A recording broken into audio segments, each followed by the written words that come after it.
الحمد لله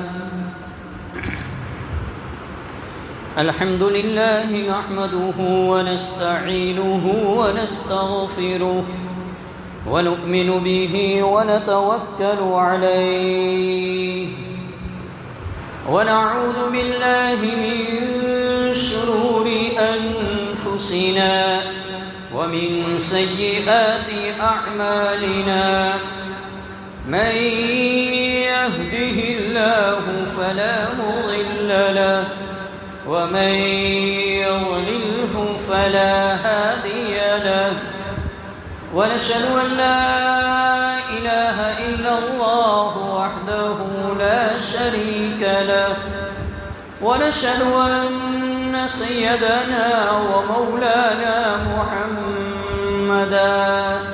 محمدا عبده ورسوله أرسله الله تعالى إلى كافة الناس بشيرا ونذيرا وداعيا إلى الله بإذنه وسراجا منيرا أما بعد فأعوذ بالله من الشيطان الرجيم بسم الله الرحمن الرحيم وإذ ابتلى إبراهيم ربه بكلمات فأتمهن قال إني جاعلك للناس إماما قال ومن ذريتي قال لا ينال عهد الظالمين صدق الله العظيم اللهم صل على محمد في أول كلامنا اللهم صل على محمد في أوسط كلامنا اللهم صل على محمد في آخر كلامنا ایک مرتبہ درود شریف پڑھ لیں اللهم صل على سيدنا مولانا محمد وبارك وسلم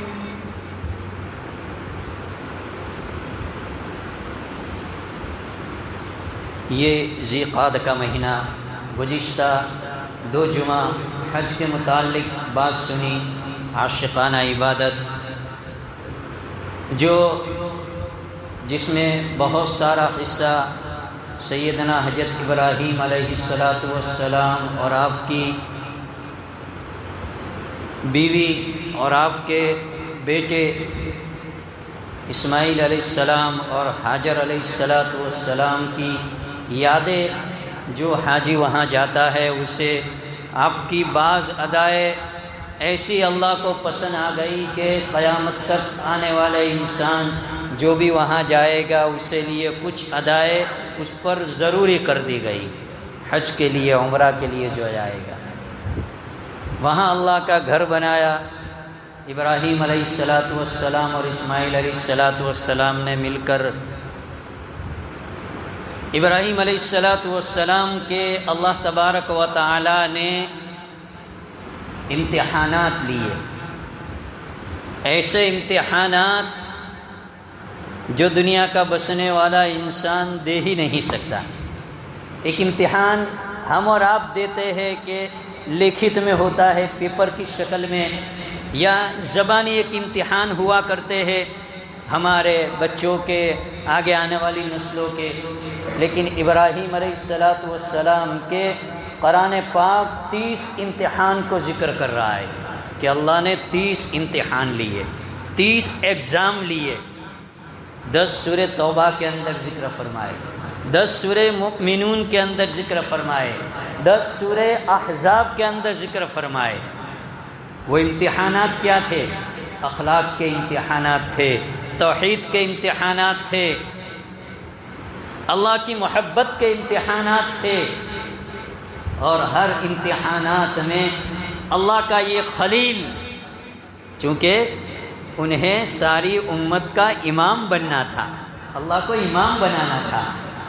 واتخذ اللہ ابراہیم خلیلا، اللہ نے انہیں اپنا دوست بنایا، خلیل، جو دل کے بیچ میں ہوا کرتا ہے اسے خلیل کہا جاتا ہے۔ تو اللہ نے وہ امتحانات لیے، اس میں سے بڑے بڑے، اس مختصر وقت میں 4 امتحان کو میں ذکر کروں گا، بڑے بڑے 4 امتحان، جن امتحانات پر دنیا عاجز ہے، کوئی دے ہی نہیں سکتا، کوئی سوچ ہی نہیں سکتا۔ سب سے پہلا امتحان، ابراہیم علیہ السلام ایسے گھر میں پیدا ہوتے ہیں جو گھر بتوں کا گھر تھا، جس گاؤں کا گھر گھر مورتیوں سے بھرا ہوا تھا، جس گاؤں کے گھر گھر کے اندر مورتیاں رکھی ہوئی تھی، پتھروں کے مجسمے بناتے تھے، اسے بیچتے بھی تھے اور اس کے سامنے اپنا سر بھی جھکاتے تھے، گویا انہیں اپنا معبود سمجھتے تھے۔ بلکہ خود ابراہیم علیہ السلام کے گھر ہی کے اندر آپ کے باپ آزر، وہ خود بڑے پجاری تھے، مندر کے بڑے پجاری تھے، بڑے پنڈت تھے، لوگ انہیں خوب ہدیے تحفے دیا کرتے تھے، خوب بھیٹیں ملا کرتی تھی، دیوی دیوتاؤں پر خوب چڑھاوے چڑھائے جاتے تھے، اور وہ سارے کے سارے آزر کے پاس آیا کرتے تھے اور خود اپنے ہاتھ سے مورتیاں بناتے تھے، پتھروں کے تراشے ہوئے بت بناتے تھے، اس کی عبادت بھی کرتے تھے اور اسے بازار میں جا کر بیچتے بھی تھے، جس سے بہت سارا پیسہ کماتے تھے۔ بہت بڑا بزنس، انکم کے فل گارنٹی۔ کوئی بھی بیٹا ہوگا اس کی چاہت یہ ہوگی کہ باپ کا بزنس اچھا ہے اور باپ کی انکم اچھی ہے تو یہ بزنس اور یہ انکم مجھے مل جائے۔ ابراہیم علیہ السلام کے لیے بھی یہ بہت بڑا سرمایہ تھا کہ باپ اس طرح کی انکم تھی، باپ اس طرح کے کام کرتا تھا، لیکن ابراہیم علیہ السلام کو آگے چل کر اللہ کو اپنا خلیل بنانا ہے، ساری امت کا امام بنانا تھا۔ ابراہیم علیہ السلام ایسے گھر میں پیدا ہوئے۔ اب جب کچھ سمجھنے لگے، سمجھ بوجھ آئی، ایسے بچے ہوئے کہ ان کے اندر عقل و شعور آئی، سمجھ بوجھ آئی ابراہیم علیہ السلام میں، تو انہوں نے اپنے گھر کے ماحول کو دیکھا، گھر کے ماحول کو دیکھا کہ کیا کہ میرا باپ مورتیاں بناتا ہے، پتھروں سے تراش کر مورتیاں بناتا ہے، اس کی عبادت بھی کرتا ہے، لوگ اس پر چڑھاوے بھی چڑھاتے ہیں اور پھر اسے بازار میں جا کر بیچتے بھی ہے۔ حالانکہ ان مورتیوں کے اوپر، ان خداؤں کے اوپر، ان دیوتاؤں کے اوپر بھیٹ چڑھائی جاتی ہے، مٹھائی چڑھائی جاتی ہے، اس پر اگر مکھی بیٹھ جائے، مچھر بیٹھ جائے، وہ مکھی مچھر کو بھی ان کے دیوتا دور نہیں کر سکتے، اتنی بھی طاقت نہیں ہے، اور یہ لوگ اس کو اپنا خدا سمجھتے ہیں۔ اور ابراہیم علیہ السلام دیکھ رہے کہ میرے والد، میرے ابا بھی یہی کام کر رہے۔ تو ابراہیم علیہ السلام نے، قرآن اس کا نقشہ کھینچ رہا ہے،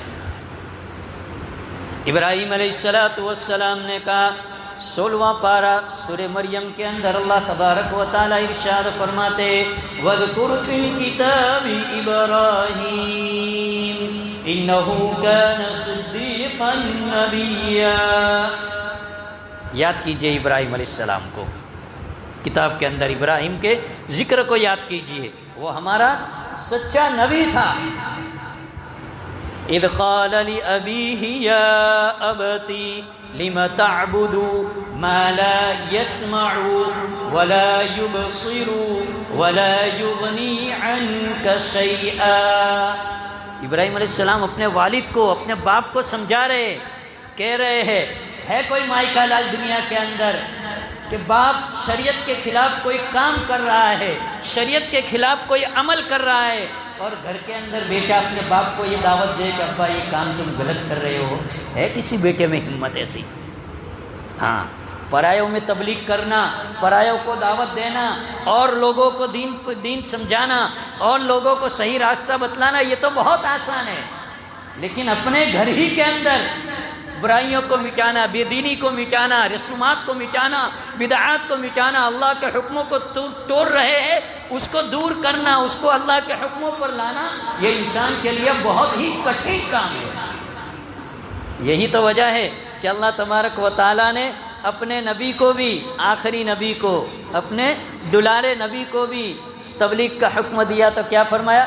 وَأَنذِرْ عَشِيرَتَكَ الْأَقْرَبِينَ۔ پہلے اپنے گھر والوں کو ڈرائیے، اپنے گھر والوں کو اٹھائیے، اپنے گھر والوں کو ڈرائیے، اپنے گھر والوں کو تبلیغ کیجئے۔ تو ابراہیم علیہ السلام اپنے والد کو تبلیغ کر رہے ہیں کہ میرے والد آپ کیا کر رہے ہیں؟ اپنے ہاتھوں سے یہ مورتیاں بنا رہے ہیں، یہ پتھر کو تراش کر اس کے بت بنا رہے ہیں، اس کی عبادت کرتے ہیں۔ لِمَ تَعْبُدُ، کیوں عبادت کرتے ہو تم؟ حالانکہ وہ سنتے نہیں ہیں، دیکھتے نہیں ہیں، ان کے پاس دماغ نہیں ہے، کچھ شعور نہیں ہے، پھر آپ ایسے بتوں کی عبادت کیوں کرتے ہو؟ یا ابت لم تعبد الشیطان، اے میرے والد شیطان کی عبادت نہ کیجیے، ان الشیطان کان للرحمن عصیا، شیطان تو اللہ کا نافرمان ہے، دھتکارا ہوا ہے اللہ کی بارگاہ سے، آپ شیطان کی کیوں عبادت کر رہے ہیں؟ ابراہیم علیہ السلام سمجھا رہے اپنے والد کو۔ تو والد چونکہ انکم کے سورس تھے ان کے پاس، مفت کی انکمیں آ رہی تھی، بینک بیلنس آ رہا تھا، لوگوں میں ان کی آہو بھگت تھی، لوگوں میں ان کا ایک وقار تھا، بادشاہ کی نظروں میں بھی ان پجاریوں کی، ان پنڈتوں کا ایک مقام تھا، چونکہ یہ پجاری، یہ پنڈت لوگ جہاں لوگوں کو اپنے دیوی دیوتاؤں کے سامنے جھکاتے تھے، ان کی عبادت کرواتے تھے، وہیں بادشاہ کے متعلق بھی کہتے تھے یہ بھی تمہارے رب ہے، ان کو بھی سجدہ کرو، تو بادشاہ کا بھی کام ہوتا تھا، اس لیے بادشاہ کے بھی ان کو سپورٹ تھا، ان پجاریوں کو، ان پنڈتوں کو۔ تو ابراہیم علیہ السلام کے والد کو جب ابراہیم علیہ السلام نے یہ نصیحت کی، یہ دعوت دی، اس کام سے رکنے کو کہا، تو ابراہیم علیہ السلام کے والد باوجود رکنے کے کیا کہہ رہے؟ قال اراغب انت عن آلهتي يا ابراہیم لئن لم تنته لارجمنك واہجرنی ملیا۔ دعوت قبول کرنے کے بجائے، صحیح بات کو سویکار کرنے کے بجائے، ان کے والد ابراہیم علیہ السلام کو کہہ رہے کہ اگر تو نے یہ کام نہیں چھوڑا اور ہمارے دیوی دیوتاؤں کو برا بھلا کہنا نہیں چھوڑا تو ہم تجھے ماریں گے اور گھر سے نکال دیں گے۔ پہلا امتحان کہ باپ نے بیٹے کو گھر سے نکال دیا، کیوں؟ اللہ کی وحدانیت بیان کر رہا ہے، ان دیوی دیوتاؤں کی، ان مورتیوں کی، ان پتھروں کی، ان کے معبودوں کی برائی کر رہے تھے، تو باپ نے گھر سے نکال دیا ابراہیم علیہ السلام کو، یہ پہلا امتحان۔ ہاں، کوئی بیٹے کو باپ گھر سے نکال دے تو اس بیٹے پر کیا گزرے گی، اور وہ بیٹے کا بھی کوئی نہ ہو، ساتھ سہکار دینے والا کوئی نہ ہو، اس کے ساتھ چلنے والا کوئی نہ ہو، اس کی بات کو آگے بڑھانے والا کوئی نہ ہو، تو اس بیٹے پہ کیا گزرے گی۔ ابراہیم علیہ السلام بھی تنے تنہا، آپ نے اپنے ساتھ اپنے بھتیجے لوط اور آپ کی بیوی سارہ علیہ السلام تینوں کو لیے اور نکل پڑے۔ وقت کے بادشاہ، یہ ایک پہلا امتحان کہ ابراہیم علیہ السلام نے اپنے بیٹے کو گھر سے نکال دیا، گھر سے نکال دیا۔ دوسرا امتحان، وقت کا بادشاہ نمرود جو تھا، اسے بھی ابراہیم علیہ السلام نے سمجھایا، دین کی دعوت دی، اللہ کی وحدانیت کو سمجھایا، ان مورتیوں کی، ان بتوں کی، ان کے باطل معبودوں کی برائیاں کی، اور سمجھایا کہ یہ کچھ فائدہ نہیں دیں گے، کچھ کام نہیں آئیں گے تمہارے۔ تو نمرود نے کہا ابراہیم علیہ السلام سے کہ تیرا رب کون ہے؟ تو جس خدا کی ہمیں دعوت دیتا ہے، جس اللہ کے متعلق تو کہتا ہے، وہ کون ہے؟ کیا کرتا ہے وہ؟ قرآن اسے بھی ذکر کر رہا ہے 3 پارے کے اندر الم تر الی الذی حاج ابراہیم فی ربہ ان آتاہ اللہ الملک اذ قال ابراہیم ربی الذی یحیی ویمیت۔ ابراہیم علیہ السلام نے نمرود سے کہا کہ میرا رب وہ ہے جو انسان کو مارتا بھی ہے اور جلاتا بھی ہے۔ تو نمرود نے کہا انا احیی و امیت، یہ کام تو میں بھی کرتا ہوں۔ ایک بے قصور انسان کو زندہ چھوڑ دیا، اور جو ایک بے قصور انسان کو بلایا اور اس کو مار ڈالا، قتل کروا ڈالا، اور جو قصوروار تھا، پاپی تھا، سزا کا مستحق تھا، سولی پر چڑھنے کے لائق تھا، اس کو نردوش چھوڑ دیا کہ دیکھو میں بھی مارتا ہوں، میں بھی جلاتا ہوں، زندگی موت میں بھی دیتا ہوں۔ ابراہیم علیہ السلام سمجھ گئے کہ اس کی کھوپڑی میں بات صحیح اتر نہیں رہی، یہ صحیح بات کو سمجھ نہیں رہا۔ تو ابراہیم علیہ السلام نے دوسرا اس سے سوال کیا کہ میرا رب وہ ہے، قال ابراہیم ربی الذی، میرا رب وہ ہے کہ روزانہ صبح کو میرا رب سورج کو مشرق کی جانب سے نکالتا ہے اور مغرب کی جانب غروب کرتا ہے۔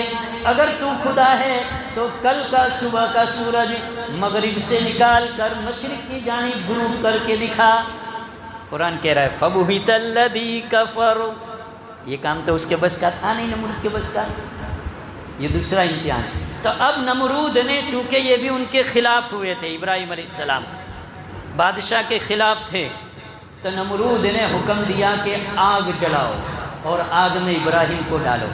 لکھا ہے مفسرین کرام نے کہ 1.5 مہینے تک لکڑیاں جمع کی، 1.5 مہینے تک لکڑیاں جمع کی، کتنی جمع ہو گئی ہوگی، اور اس کے پیچھے 1000 انسانوں کو لگایا، 1000 انسان نے مل کر 1.5 مہینے تک مسلسل لکڑیاں جمع کی اور آگ جلائی۔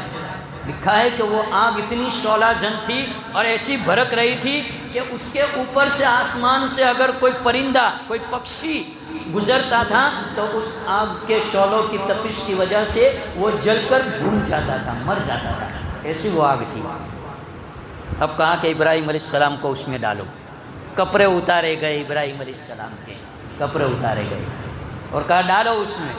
تب ڈالے کون؟ اتنی شعلہ زن آگ بھڑک رہی ہے، قریب جائے کون؟ ہم دیکھتے ہیں دنیا کی معمولی سی آگ ہم لگتی ہے تو اس کی تپش ایسی ہوتی ہے کہ آدمی اس کے قریب نہیں جا سکتا۔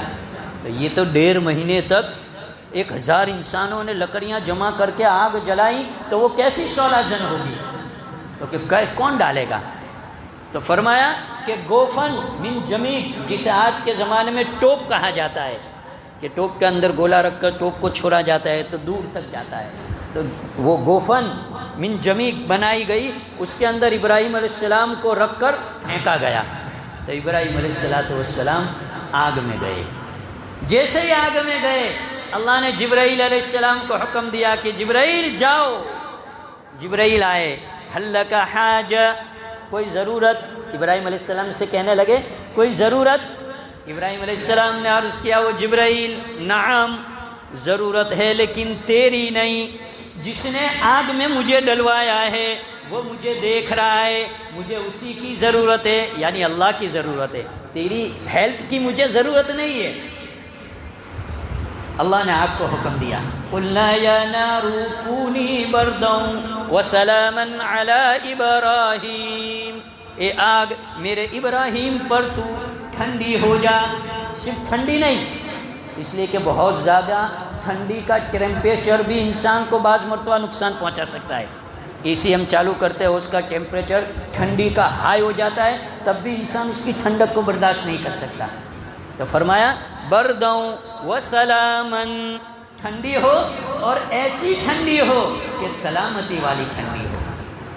جو خدا آگ سے انسان کو جلا سکتا ہے وہی خدا آگ میں ابراہیم علیہ السلام کی حفاظت کر رہا ہے کہ آگ ابراہیم علیہ السلام کا ایک بال بھی نہیں جما سکتا۔ اور اللہ نے ابراہیم علیہ السلام کو شاہی خزانے سے ایک تحفہ دیا۔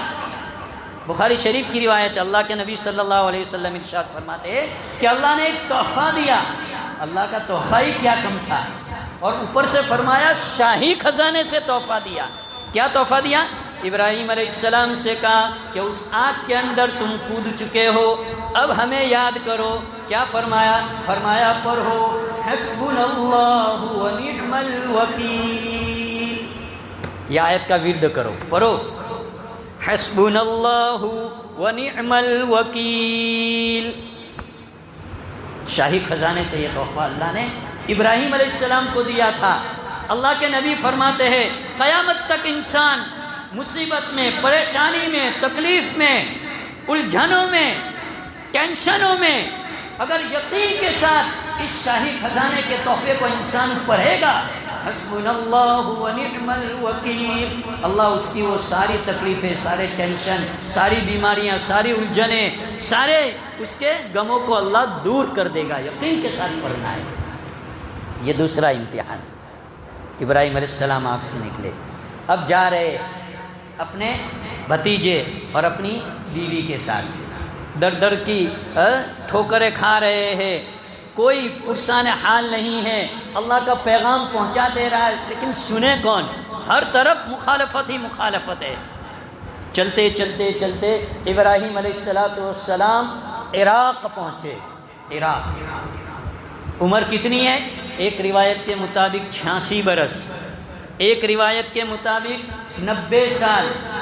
اب ابراہیم علیہ السلام کو دل میں خیال آیا کہ میں تو چلا جاؤں گا، میرے اس مشن کو کون سنبھالے گا؟ تو اللہ سے دعا کی کہ اللہ ایک بیٹا عطا فرما۔ کب دعا کر رہے ہیں؟ 86 برس کی عمر میں یا 90 برس کی عمر میں۔ اللہ نے آپ کی دعا کو قبول فرمایا اور اسماعیل علیہ السلام کو اللہ نے عطا فرمایا۔ 2 امتحان ہو گئے۔ اب تیسرا امتحان آیا کہ ابھی اسماعیل علیہ السلام چھوٹے منع ہے، چھوٹے بچے ہیں، ماں کا دودھ پی رہے ہیں، ہاجرہ علیہ السلام کا، اور اللہ نے تیسرا امتحان لیا کہ اپنے بیوی اور بچے کو ہم جہاں کہے وہاں چھوڑ کر آؤ۔ ساتھ میں فرشتے، ساتھ میں ہے جبرائیل علیہ السلام۔ اب عراق سے چلے، کہاں چھوڑنے کا حکم دیا؟ جہاں آج کعبۃ اللہ بنا ہوا ہے، جسے آج ہم مکۃ المکرمہ کہتے ہیں۔ عراق سے مکۃ المکرمہ 3000 میل کا فاصلہ، اتنے دور حکم ہوا۔ اور وہ جس وقت ابراہیم علیہ السلام نے اپنے بیوی بچے کو چھوڑا تھا، اس وقت وہ چٹیل میدان تھا، چرن پرن نام کی کوئی چیز نہیں تھی، نہ کوئی انسان تھا، نہ کوئی سایہ تھا، نہ پانی تھا، نہ کھانے کی کوئی چیزیں تھی، کچھ نہیں تھا، چٹیل میدان تھا، ریگستان ہی ریگستان تھا، جس طرف نظر کرو اس طرف ریگستان ہی ریگستان، اور کالے کالے پہاڑ نظر آتے تھے۔ اللہ کا حکم تھا، اللہ کے حکم سے اسماعیل علیہ السلام اور حاجر علیہ السلام کو چھوڑ کر ابراہیم علیہ السلام آ گئے۔ تھوڑی بہت کھجوریں تھی، تھوڑا پانی تھا حاجر علیہ السلام کے پاس، اپنا گزارا کیا، کتنے دن چلے گا، ختم ہو گیا۔ اب بچے کو دودھ بھی پلانا ہے ماں کو، چھوٹے منع ہے اسماعیل علیہ السلام، کہاں سے؟ پانی کی تلاش ہے، پانی مل نہیں رہا۔ حاجرہ علیہ السلام نے وہ صفا اور مروہ پہاڑی کے درمیان 7 چکر لگایا اور دوڑ لگائی۔ اللہ نے اس کی برکت سے اسماعیل علیہ السلام کے لیے پانی کا چشمہ جاری کیا، جسے آج ہم آب زمزم کہتے ہیں۔ دنیا کے تمام پانیوں سے افضل پانی آب زمزم، یہاں تک کہ جنت کے پانی سے بھی افضل پانی زمزم کا پانی جسے کہا جاتا ہے۔ اور وہ حاجرہ علیہ السلام کی دور اللہ کو اتنی پسند آئی کہ قیامت تک آنے والے ہر معتمرین اور ہر حاجی کے لیے کہا کہ تو عمرہ کے لیے جائے، حج کے لیے جائے، میرے کعبے کا تو طواف کرے گا اور اس کے بعد صحیح نہیں کرے گا، تیرا عمل صحیح نہیں ہوگا، تجھے صحیح کرنی ہے، 7 چکر لگانا ہے صفا مروہ کی، جو میری حاجرہ نے لگائے تھے، میری حاجرہ نے جو دوڑ لگائی تھی وہ تجھے لگانی ہے۔ یہ تیسرا امتحان۔ اور چوتھا امتحان اپنے بیٹے کے گلے پر چھری چلوانا۔ وہ امتحان میں کامیاب ہوئے 3 امتحان میں۔ اب آخری امتحان، خواب کے اندر 3 دن بتلایا گیا ابراہیم علیہ السلام کو کہ اپنی سب سے محبوب ترین چیز، پیاری چیز کو ہمارے راہ پر قربان کرو۔ ابراہیم علیہ السلام نے سوچا کہ مجھے سب سے زیادہ محبوب تو میرا بیٹا ہے، بڑھاپے میں جو ملا ہے اس سے محبوب کوئی چیز ہے ہی نہیں۔ اپنے بیٹے سے پوچھ رہے، اسماعیل علیہ السلام اتنے جوان نہیں ہو چکے، ابھی بچے ہی ہے، پوچھ رہے کہ ایسا میں نے خواب میں دیکھا، بیٹے تیرا کیا حکم ہے؟ اسماعیل علیہ السلام کہہ رہے یا ابت افعل ما تؤمر، جس چیز کا آپ کو حکم دیا ہے آپ کر گزریے، ستجدنی انشاء اللہ من الصابرین، انشاءاللہ آپ مجھے صبر کرنے والوں میں سے پائیں گے۔ تو ابراہیم علیہ السلام اپنے بیٹے کو لے کر اب ذبح کرنے کے لیے چلے۔ بیٹے کو ذبح کروانا مقصود نہیں تھا، بیٹے کے گلے پر چھری چلوانا مقصود نہیں تھا۔ جو چھری انسان کے اعضاء کو کاٹ سکتی ہے وہی چھری اللہ کا حکم نہ ہونے کی وجہ سے اسماعیل کے گلے پر نہیں چلی۔ آگ ابراہیم کے جسم کو نہیں جلایا، اللہ کا حکم نہیں تھا، ورنہ آگ کی تاثیر ہے کہ وہ جلا دے، چھری کی تاثیر ہے کہ وہ کاٹ دے جہاں کہیں اسے چلائے، لیکن اسماعیل کے گلے پر نہیں چلی اس لیے کہ اللہ کا حکم نہیں تھا۔ ساری چیزوں پر حکم اللہ کا چلتا ہے۔ اللہ نے جنت سے دمبا بھیجا اور اس کی قربانی کروائی، اور اللہ کو وہ ادا بھی ایسی پسند آئی کہ قیامت تک آنے والے انسانوں کے لیے جس پر صاحب استطاعت اور قربانی واجب ہو اس کے لیے کہا گیا کہ تمہیں قربانی کرنی ہے اپنی طرف سے، جو انشاءاللہ اگلا مہینہ آ رہا ہے، 10 دن کے بعد وہ مہینہ شروع ہوگا، قربانی کا مہینہ۔ اگر اسماعیل علیہ السلام کے گلے پر چھری چل گئی ہوتی اور گلا کٹ گیا ہوتا تو ہر سال ہر باپ پر یہ کر دیا جاتا کہ تمہارے گھر سے تمہاری ایک اولاد کو ہمارے نام پر ابراہیم کی یاد میں، ابراہیم کے اس عمل پر جو اسماعیل کے گلے پہ اس نے چلایا تھا اپنے بیٹے کی قربانی کرنی ہے، تو کیا حال ہوتا ہمارا؟ کوئی باپ کی مجال تھی کہ اپنے بیٹے کے گلے پر چھری چلائے؟ لیکن وہ ابراہیم جو اللہ کے دوست تھے، جنہیں خلیل کہا اللہ نے، انہوں نے کر کے دکھلایا کہ اللہ تیری محبت کے آگے کوئی محبت نہیں ہے۔ تو یہ 4 بڑے بڑے اہم امتحانات ابراہیم علیہ السلام کے، جو ہمیں یہ سبق دے رہے ہیں کہ ہمیں ہر حال میں اللہ کے حکموں کو آگے رکھنا چاہیے، من مانی زندگی کو چھوڑ کر رب چاہی زندگی گزارنا چاہیے۔ یہی سبق دے رہا ہے، قربانی کا بھی یہی سبق ہے اور حج کا بھی یہی سبق ہے۔ وہاں پر حاجی کو بھی یہی سبق دیا جا رہا ہے کہ تجھے اپنے من کی اپنی عقل نہیں چلانی، یہاں پر ہم جس طرح کہے اس طرح کرنا ہے، رب چاہی زندگی تجھے گزارنا ہے۔ تو یہ اللہ نے ابراہیم علیہ السلام کو یہ امتحانات سے گزارا، اور ابراہیم علیہ السلام اس امتحانات میں کامیاب ہوئے، تو اللہ نے آپ کو امت کا امام بنایا، اپنا خلیل بنایا اللہ نے۔ اگر ہم بھی اللہ کے حکموں کو پورا کریں گے، اللہ کے بتلائے ہوئے اللہ کی چاہت والے کاموں کو کریں گے، تو انشاءاللہ اللہ تبارک و تعالی ہماری دنیا کو بھی سنوار دے گا، ہماری دنیا کی زندگی بھی عافیت والی بنا دے گا، اور مرنے کے بعد کی جو لامحدود زندگی ہے اللہ اسے بھی ہمیں خوشگوار بنا دے گا، عافیت والی بنا دے گا۔ اللہ تبارک و تعالی ہم تمام کو صحیح معنوں میں اللہ کے حکموں کے مطابق زندگیاں گزارنے کی توفیق عطا فرمائے۔ وآخر دعوانا الحمد للہ رب العالمین۔